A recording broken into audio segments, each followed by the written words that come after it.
Oh, my worst Christmas. It actually began on Thanksgiving. I think I was 11 that year, and we always had Thanksgiving dinner at my grandparents' house. My pap and granny and my mom and dad and my brother and I would go over there and we'd have Thanksgiving dinner. And I took just a gargantuan amount of food on my plate and finished it, cleaned my plate. And then I took a second helping, again, just a huge amount of food, and finished it. And everyone was so impressed with how much food I had eaten, and I cleaned my plate, and everybody was remarking upon this. And that Christmas, when it rolled around the month after, I determined to repeat that performance. And we always had Christmas dinner at home, and Pap and Granny would come and eat Christmas dinner with us. And everybody was there. We were all seated around the table eating our Christmas dinner, and it was a lovely meal as always. It was country ham and roast chicken and stuffing and mashed potatoes and sweet potatoes and candied apples and or spiced apples, I should say. And it was just, you know, a magnificent feast as usual. And again, I took a huge pile of food on my plate. And I remember my dad cautioning me not to take more than I could finish, but I did not listen to him. I would later learn in college that this was known as hubris. I couldn't finish the plate. I could not clean my plate. No matter how hard I tried, I was full, and there was still a huge amount of food on the plate. It was a huge waste of food. I just couldn't finish it.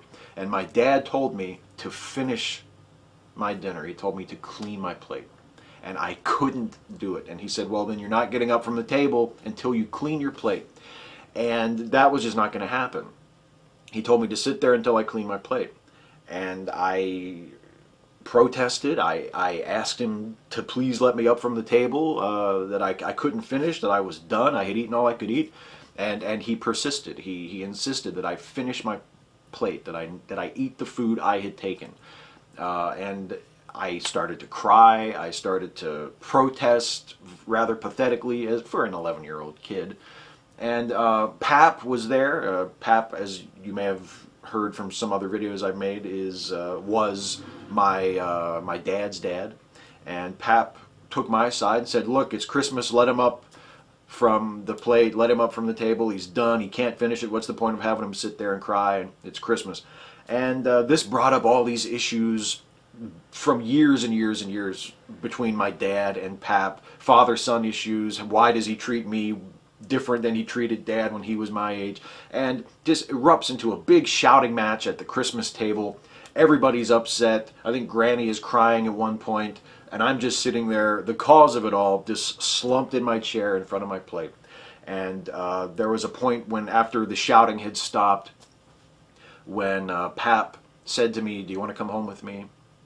And something told me that that was the wrong thing to do, that if I took Pap's side against Dad in this argument, even though I really wanted to, because Pap was the one who had taken up for me and taken my side, that would be a mistake. That would be a line I didn't want to cross.